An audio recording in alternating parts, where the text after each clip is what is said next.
Hi friends, welcome to our channel. This is Padmavathi. ప్రముఖ రాజకీయ విశ్లేషకులు and creative director Geetha Krishna garu ఈరోజు మనతోనే ఉన్నారు. ఆయనతో మాట్లాడి మరెన్నో విషయాలు తెలుసుకునే ప్రయత్నం అయితే చేద్దాం. Hi sir. Hi sir, Jagan ని మళ్ళీ రోడ్డుపైకి లాగుతున్నారు, అది కాక అది వైసీపీ నాయకులే అని అంటున్నారు. ఎందుకని? దానికి గల కారణం ఏంటి సార్? అసలు యాక్చువల్గా ఓడిపోయిన తర్వాత, ఇంత ఘోరంగా ఓడిపోయిన తర్వాత వాళ్ళకి ఇంకా మనుగడ ఏమి ఉండదు. మరి 11 సీట్లే కాబట్టి. కాకపోతే అతని యొక్క స్కెచ్ వేరేగా ఉంటుంది. వాళ్ళు మారిపోవాలనుకోవడం పెద్ద ఇదేం లేదు. ఎందుకంటే జనరల్గా టీడీపీ చంద్రబాబు నాయుడు గారికి ఉన్న గుణం ఏంటంటే అప్పుడు కూడా ఈ జ్యోతుల నెహ్రూ వీళ్ళందరూ, కాకినాడ వీళ్ళందరినీ ఇందులోంచే లాగేశారు. దాని తర్వాత వాళ్ళు పర్యవసానం ఒక 5 సంవత్సరాలు అనిపించారు. వాళ్ళకి ఏ పాత్ర లేదు. అదేవిధంగా ఇప్పుడు ఈ కుప్పంలో కానీ అక్కడ కానీ ఎక్కడ కానీ మొత్తం ఎక్కడైతే ఎవరెవరు ఉన్నారో వీళ్ళు రాజకీయం చేస్తారు. దాన్ని మళ్ళీ ఫుల్ నిర్వీర్యం చేయడానికి. యాక్చువల్గా సుప్రీంకోర్టు ఆర్డర్ పట్టుకొస్తే రిజైన్ చేసి వెళ్ళాలి కానీ వేరే పార్టీలోకి. ఎమ్మెల్యేగా ఇక్కడ గెలిచి అక్కడ ఆ స్టేటస్ను ఉపయోగించుకోవడం కరెక్ట్ కాదనే దాని మీద అలాగా ఒక ప్రశ్నార్థకంగా మిగిలిపోయింది చాలా కాలం నుంచి. అది కరెక్ట్ కాదు. నువ్వు ఒక పార్టీలో గెలిచి ఇంకో పార్టీలోకి చల్లమండి ఎలాగవుతావు? చాలా కామన్ సెన్స్ ఇది. సుప్రీంకోర్టు ఎందుకు ఊరుకుంటుందో? ఇది అందరూ చేస్తున్నారు. బీజేపీ వాళ్ళు చేస్తున్నారు. బీజేపీ వాళ్ళు చేసే పనే అది. సాధారణంగా వేరే పార్టీలోంచి ఇందులో లాగేసుకోవడంలో రూలింగ్ పార్టీ కూడా అదే తప్పు చేస్తుంది. ఎవరికాడే నోరు ఎందుకు మూసుకుంటారంటే రేపొద్దున మన పరిస్థితి ఎలా ఉంటుందో ఆ విధంగా ఎమ్మెల్యేగా అక్కడ గెలిచి ఒక గుర్తు మీద గెలిచి ఇంకో దాంట్లోకి మారిపోవడం అనేది చాలా చాలా చాలా చాలా అసలు ఈ కాన్స్టిట్యూషన్లో అది ఎందుకు రాయలేదనేది నాకు still I have my own doubts అనమాట. దాని మీద వెళ్ళాలి. యాక్చువల్గా పబ్లిక్ లిటిగేషన్ కూడా వేయొచ్చు. వీళ్ళందరూ ఇష్టం వచ్చినప్పుడు పారిపోకూడదు అని చెప్పేసి రిజైన్ చేసే పోనీ. నువ్వు మారద్దని అనే హక్కు లేదు డెమోక్రసీలో. నువ్వు వైఎస్ఆర్సీపీకి రిజైన్ చేసి అక్కడికి వెళ్ళాలి.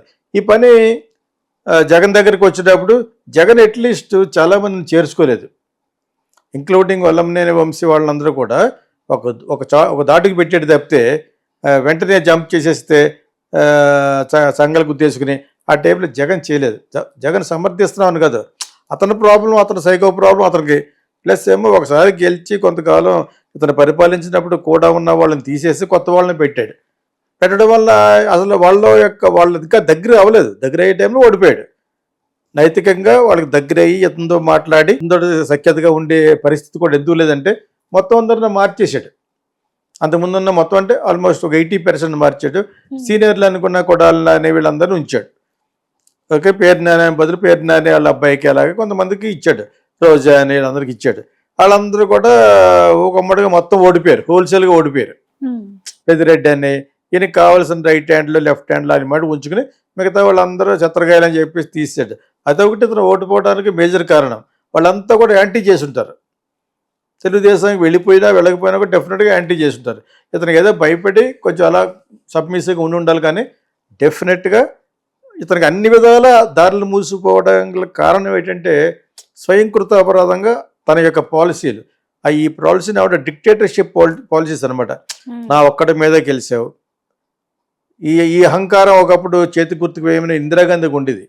ఇందిరాగాంధీ చిన్నప్పటి నుంచి కూడా అదే క్యారెక్టర్ అని చెప్పేసి నెహ్రూ గారి సెక్రటరీ ఒక పుస్తకం రాశారు. ఈ అమ్మాయి ఆవిడ చిన్నప్పటి నుంచి ఎలా ఉండేది, వేరే పిల్లల లోపల రానిచ్చేది కదట, బంధువులనే.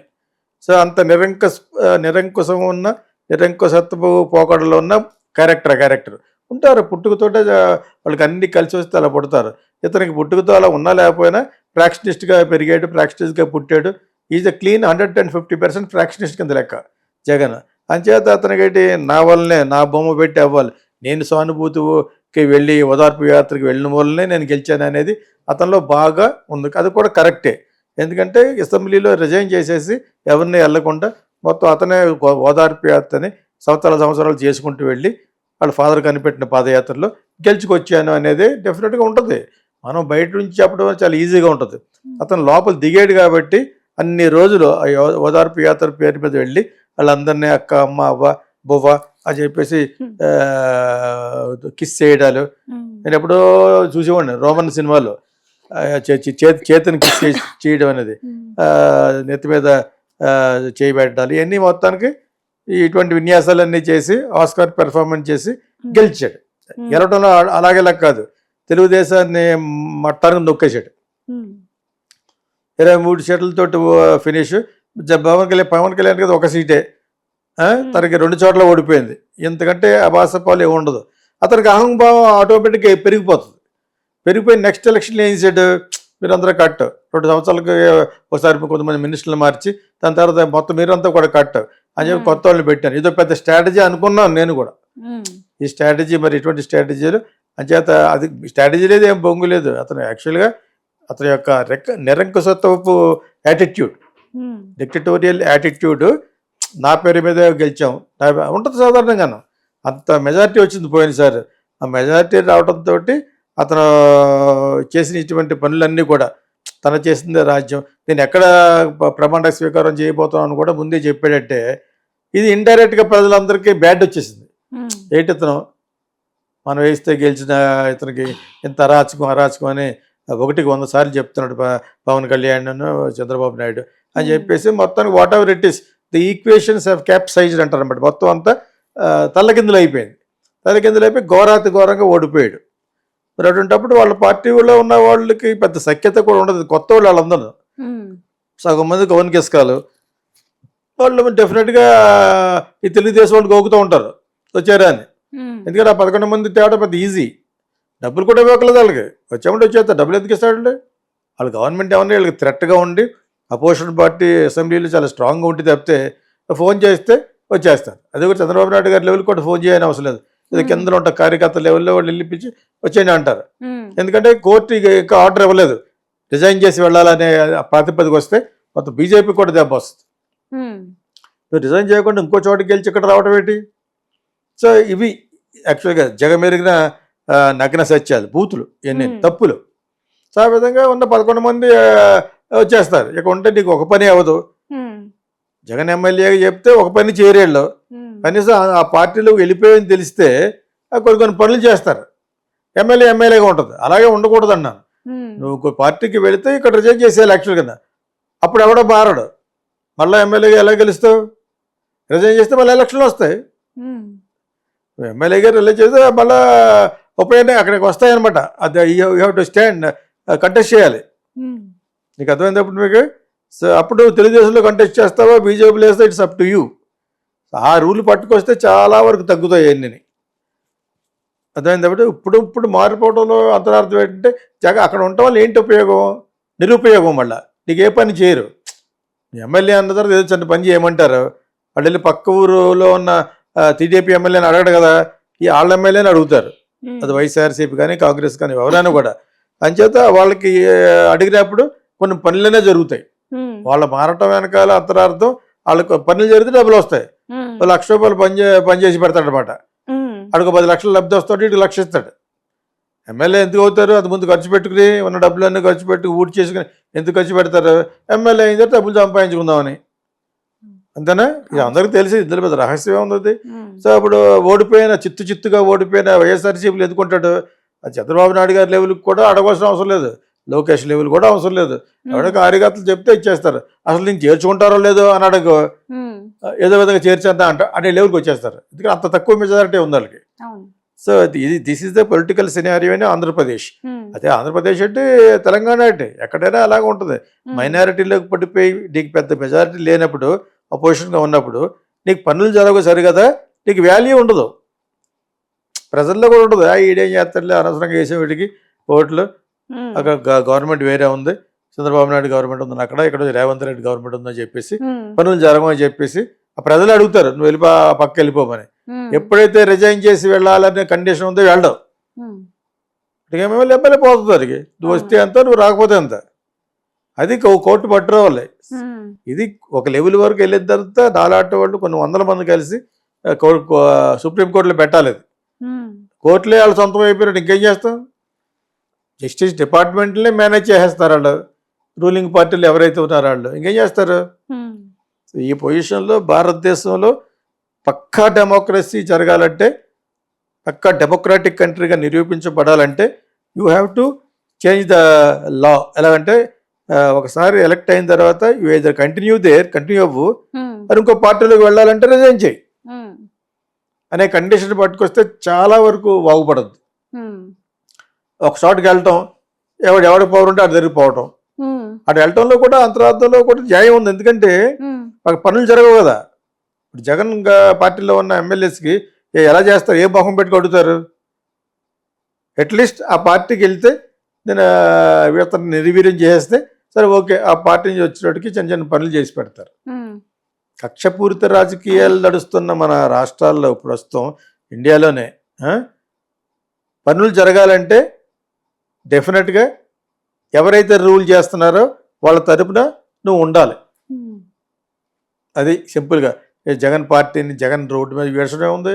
ఆ రోడ్డు మీద వేసాడు ఆయన రోడ్లో ఉన్నాడా, ఇంట్లో ఉన్నాడా, పని ఎక్కడికి వెళ్తాడు. జగన్ రోడ్డు మీద వేసడం ఏంటి అనుకుంటున్నారు వీళ్ళు. ఎవరు? చంద్రబాబు నాయుడు వాళ్ళను రోడ్డు మీద వేసడే కాదు, ఆ పొజిషన్లో చంద్రబాబు నాయుడు 23 సీట్లు ఉన్నప్పుడే నేను అసెంబ్లీకి రానని పారిపోయాడు. మళ్ళీ వాళ్ళు ఎందుకు అవుతాయంటే ప్రతిరోజు మన రోజే కాదు, every day is not our day, every dog is a day అంటాను నేను. 10 సార్లు గుర్తు చేస్తాను. ఒక ఒక ఒక విధంగా నేను చాలా విజయగర్వంగా ఎందుకు ఫీల్ అవుతా ఉంటే అప్పుడప్పుడు నేను మాట్లాడిన మాటలో కర్మ స్టార్ట్ చేసింది నేనే ఒక 3-4 ఇయర్స్ బ్యాక్. అది కానీ కట్ చేసావా బీచార్లుగా చాలా ఛానల్ వచ్చినా కూడా సినిమా గురించి అడినా కూడా కర్మ గురించి చెప్పివ్వండి లాస్ట్లో. ఈ ఒకటి చూసుకోండి, చెక్ చేసుకోండి. ఈ ఒక్క మాట నేను కర్మ గురించి చెప్తున్నాను, ఈ మాట కానీ కట్ చేస్తే నీకు మళ్ళీ నీ ముఖం నేను చూడండి అనేవాడు. పెద్ద చాలా మంది పెద్దవాళ్ళు తర్వాత పెద్దవాళ్ళు తొట్టిగాళ్ళు ఆ ఛానల్ ఉంటాయి అన్నిట్లో చెప్పాను. ఇప్పుడు నేషనల్ లెవెల్ నుంచి ఇక్కడ వరకు ఎవ్రీబడి ఈస్ టాకింగ్ అబౌట్ కర్మ. అర్థమైందా? ఊరికే నా క్రెడిట్ నాకు ఉందని కాదు, కర్మ అనేది గుర్తు చేయడం మొదలు పెట్టాను ఫస్ట్. అందుముందు ఆధ్యాత్మికంగా ఉన్న ఈ ప్రవచనం చెప్పేవారు వాళ్ళు చెప్పేవారు కాదు. అస్తమాన కర్మ గురించి చెప్తే ఆడు మీటింగ్ రావడం మానేస్తారని చెప్పేవారు కాదు. ఓకే, కర్మ ఆడుకో ఉంటుంది. ప్రవచనాలు చెప్పే వాళ్ళకి కూడా కర్మ ఉంటుంది. నువ్వు తప్పు చెప్పే ఉంటాను, తప్పు చెప్పి గైడ్ చేసే ఉంటాను. అంచేత కర్మ గురించి ఒక విధంగా పాపులర్ చేశాను నేను. ఆ కర్మ ఉంది నాకు. కర్మ అంటే భయపడుతున్నారు ఇప్పుడు. ఒక అమ్మాయి అబ్బాయి కానీ తల్లికి తండ్రికి కానీ, తండ్రికి ఎటువంటి విలువ ఇవ్వాలి, ఇవ్వకపోతే కొడుకు రోడ్డు మీద అడుగు తింటాడు. అది కర్మే. ఇవన్నీ ఈక్వేషన్లు మారాలి. ఎప్పటి వరకు యవ్వనం గర్వంలాగా యవ్వనంలో ఉన్నప్పుడు వాళ్ళు చేసే పనులు చేసేస్తూ ఉంటారు. ఫాదర్ అలాగా ఎడుతూ ఉంటారు. ఆ టైపులు అనమాట. ఇప్పుడు వాళ్ళకి తగులుతుంది, వాళ్ళు ఎదురుకుండానే వీళ్ళు అరుకు తింటూ ఉంటారు. మళ్ళీ తల్లిదండ్రులకి వెళ్ళవలసి వస్తుంది. అందరికీ వర్తిస్తాను మా కర్మ అని చెప్పేసి ఒక 4-5 ఇయర్స్ చెప్తున్నాను నేను. 5 ఇయర్స్ నుంచి అర్థమైందా? ఒక TNR ఇంటర్వ్యూ కానీ తర్వాత ఎవడొచ్చినా అడిగి చెప్పాను. ఈనేటి ఇలా మాట్లాడుతున్నాడు ఆధ్యాత్మిక బాగుంది, అది నీకు వస్తుందని చెప్పాను. ప్లస్ ఇది మాట కట్ చేసావంటే నువ్వు మళ్ళీ దరిదాపుల్లో రానామని చెప్పాను ఇంటర్వ్యూకి ఎప్పుడన్నా. సో కర్మ is there for Jagan, karma is there for Chandrababu Naidu. అని ఎక్సెప్షన్ అతను. చంద్రబాబు నాయుడు ఏమన్నా ప్రత్యేకంగా పుట్టాడా? అతీతుడా? పవన్ కళ్యాణ్ అతీతుడా? ఎవడో అతీతులు కాదు. నువ్వు ఏమైనా తప్పు చేస్తే చంద్రబాబు నాయుడికి, మోడీకి, పవన్ కళ్యాణ్కి, అందరికీ, ఇక్కడ ఉన్న నిర్మాతలకి, చిన్నవాళ్ళకి, పెద్దవాళ్ళకి, రైతులకి అందరికీ వర్తిస్తుంది. ఎవడ మా ఊర్లో ఒకడు బాగా సంపాదించాడు, వాడి పేరు ఎందుకులేండి, వాళ్ళ అబ్బాయి అర్ధంతరంగా చచ్చిపోయాడు. ఇంకొకటి కొడుకు వచ్చి నాకు హెల్ప్ చెయ్యి, నువ్వు నా డాక్యుమెంట్స్ ఉండిపోయాను నీ దగ్గర అని ప్రాధేయపడితే ఇవ్వలేదట. వాడి పేరు ఎందుకు వాడికి అర్థమవుతుంది, కడియం వాడిది. చచ్చిపోయినప్పుడు ఏడుతుంటే ఎవడో ఒకటి అడిగాడు, మరి నీ కొడుకులాగా కదా అతనికి, అంటే నువ్వు చేసిన అన్యాయానికి కొడుకు ఆత్మహత్య చేసి చచ్చిపోయాడు, ఇప్పుడు నీ కొడుకు వస్తే ఇలా నన్ను ఎందుకు వదిలేసాను ఏడుస్తున్నావు నువ్వు, అలాగే జరుగుద్దాను ఆడేవాడు. డైరెక్ట్గా దగ్గరికి వెళ్ళి చెప్పాడు. ఇటు చాలా సంపాదించాడు. అప్పుడు నాకు ఇద్దరు రిలేషన్ చేసి ఎందుకు చెప్తానంటే ఇలా జరుగుద్ది, అది అడగాలి. అడిగితే చుట్టూ వాళ్ళందరికీ అది అర్థం అవుద్ది, చుట్టుపక్కల వాళ్ళందరికీ. అప్పుడు తప్పు చేయడాలు మానేస్తారు. జగన్ చేసింది అదే అరాచకం. ఓకే, తిరుపతి గురించి, తిరుపతిలో డబ్బులు దొబ్బేడు, ఇదే అరాచకాలు కదా. సో ఇవన్నీ చేసిన వల్లే వాళ్ళ ఫాదర్ దాని గురించి పోయాడు. నా లెక్క ప్రకారంగా తిరుపతి 7 గంటలు కొంత క్రిస్టియన్ హాస్పిటల్కి ఇచ్చేసాడు. అప్పుడు చంద్రబాబు నాయుడు పాయింట్ చేశాడు దెబ్బతింటామని. ఓకే, ఇప్పుడు వీళ్ళు ఛాలెంజ్ చేస్తారు, ఒకప్పుడు నువ్వు తప్పించుకున్నావు, నువ్వు ఇప్పుడు నువ్వు తప్పించుకోలేవు, నిన్న స్వామి దెబ్బ హేస్తాడని చంద్రబాబు నాయుడు అంటున్నారు. మీ వరకు రాలేదనుకుంటా. చంద్రబాబు నాయుడు ఎవరో థ్రెటనింగ్ కాల్స్ చేస్తారట. థ్రెటనింగ్ కాల్ డైరెక్ట్గా చెప్పాడు సోషల్ మీడియాలో. చెప్పినాడు ఎలాగంటే, ఒకప్పుడు నువ్వు తప్పించుకున్నావు, తిరుపతి కొండ మీద వెళ్తుంటే యాక్సిడెంట్ బాంబ్ బ్లాస్ట్లో బతికేసావు, ఈసారి బతకమంటున్నాడు. మీరు అవన్నీ అసలు అడగట్లేదు. అది కూడా పాపులర్ అయింది. అది అతను ఎవరు సోషల్ మీడియాలో అతను వేసారు కూడా. అతను చంపుతాడని కాదు, అది మన వాళ్ళు ఎవరో మహా టీవీ, వంశీ వీళ్ళందరూ ఈ ఎజెండా వైఎస్ఆర్సీపీదా? ఉమ్, అది వైఎస్ఆర్సీపీ చంపుతారు అంటలేదు, ఇటువంటిది మళ్ళా జరిగితే నువ్వు ఉండవు అన్నట్టుగా చెప్తున్నారు. ఉమ్, స్వామి మీద గంటేస్తారు, వెంకటేశ్వర స్వామి మీద. నీకు అర్థమైంది? అప్పుడు ఏదో కొంచెం నౌకలు చెల్లిగా అప్పుడు అతిగా అంటున్నారు. ఉమ్, ఓకే, ఇది తెలుసుకోకపోతే మన ద్వారా కూడా తెలుసుకోండి. ఉమ్, చాలా క్లియర్గా, చాలా క్లియర్గా అందులో మహా టీవీలో చెప్పాడు అతను. ఉమ్, వాళ్ళు అన్ని టాపిక్లు టచ్ చేస్తారు, కాదు కొద్దిగా ఎక్కువ మాట్లాడుతూ ఉంటాడు వంశీని అతను. ఉమ్, బట్ ఈ హెస్ టచ్ ఇట్ ఉమ్, చేసా. వాడు అతను బయట కూడా వేసారు. ఉమ్, ఎవడైతే అటు మామూలుగా అన్నాడు అతను. అన్నవాడు వేరే ఉద్దేశంతో కదా, డైరెక్ట్గా చెప్పాడు. ఉమ్, ఆడి you could must have been member in YSRCP. Um, వాళ్ళే మాట్లాడతారు, వీళ్ళకి అపోజిషన్ ఎవరు వాళ్ళే కదా. అవును. వాళ్ళు మాట్లాడింది వాళ్ళు చేస్తామని కాదు, అతను అలాగా ఆపాదిస్తున్నాడు ఉమ్, మహా టీవీలో. అతను మాట్లాడింది ఏంటంటే ఒకప్పుడు వెంకటేశ్వర స్వామి దగ్గర తప్పించుకున్నా, ఇప్పుడు తప్పించుకోలేమని. ఉమ్, అది సో ఎవడో అతీతులు కాదు, అందరికీ జరుగుతాయి. 10 సార్లు ఎందుకు చెప్పి దీన్ని పాపులర్ చేసిన కర్మ. ఐ ఆల్వేస్ కర్మ ఈజ్ గాడ్. నువ్వు వెళ్ళి మాస్క్ కానీ, క్రిస్టియానిటీలో చర్చికి కానీ, గుడికి కానీ, లోపల ఉండేది ఆ విగ్రహం కాదు, అందులో ఉన్న ప్రాణ ప్రతిష్ఠ చేస్తారు కదా, అదేంటంటే అదే కర్మ. రకరకాల పేర్లు పెట్టుకోవచ్చు, బట్ స్టిల్ అక్కడ ఉండేది కర్మ ఈజ్ ద గాడ్ అంటారు. సార్ నాకు ఒక డౌట్ ఏంటంటే, ఇప్పుడు మరి టీడీపీ అనేది విడిగా లేదు, కుప్పంలో ఉంది. 3 పార్టీలు కలిపి కుప్పంలో ఉన్నాయి కాబట్టి మరి వైసీపీ వాళ్ళు మళ్ళీ ఇందులో రావడం వల్ల విభేదాలు ఏమైనా వస్తాయంటారా ఇరు పార్టీల మధ్యలో? ఎందుకు వస్తాయి? వచ్చి ఏం చేయగలడు? జగన్ ఏం పేయగలడు? ఉమ్, వాటిని క్వశ్చన్లోనే ఆన్సర్ ఉంది. ఉమ్, విభేదాలు ఎందుకు వస్తాయి? అందులో నీ పార్టీలో అదికి వచ్చారు, ఉమ్, నీ వెనకాల ఎవరు ఉంటారో చూసుకుంటావు, ఎవరు ఉంటారు, అంతే కదా. ఉమ్, అదే పొజిషన్ ఇప్పుడు. ఉమ్, కాకపోతే అతని స్ట్రాటజీలు అతనికి ఉంటాయి. ఉమ్, జగన్ స్ట్రాటజీలు అతనికి ఉంటాయి అన్నందుకు చాలా మందికి పొడుచుకొచ్చింది. వాడు ఎవడో తొట్టినా కొట్టి కాడు ఉన్నాడు, ఉమ్, ఎస్సీ ఎస్టీ వాడు. వాడు ఎందుకంటానంటే తొట్టినా కొట్టి కాడు. ఉమ్, వాడు ఎక్కడికి వెళ్ళడానికి ట్రై చేస్తారు, సీట్ ఇచ్చినట్టు ఇచ్చి తెలుగుదేశంలో కట్ చేశారు. ఉమ్, ఒకడు ఉన్నాడు, పేరు ఆడి పేరు అన్నప్పుడు మా పేర్లు ఆడ అనాలి కానీ ఆడి పేరు నేను అన్నాను. అర్థమైనప్పుడు నీకు ఉమ్, ఎందుకన్నంటే స్ట్రాటజీలు జగన్కి ఉన్నాయని అన్నానమాట. ఎప్పుడు కానీ ఉండకుండా ఎలా ఉంటాయి? అతను స్ట్రాటజీ రాంగ్ అని ప్రూవ్ చేశారు ఇప్పుడు ఉమ్, ప్రజలు. నువ్వు దురాశతో చేసిన, నీ కుతంత్రంతో చేసిన సైకో స్ట్రాటజీ ఇచ్చాడు అనుకోవచ్చు కదా.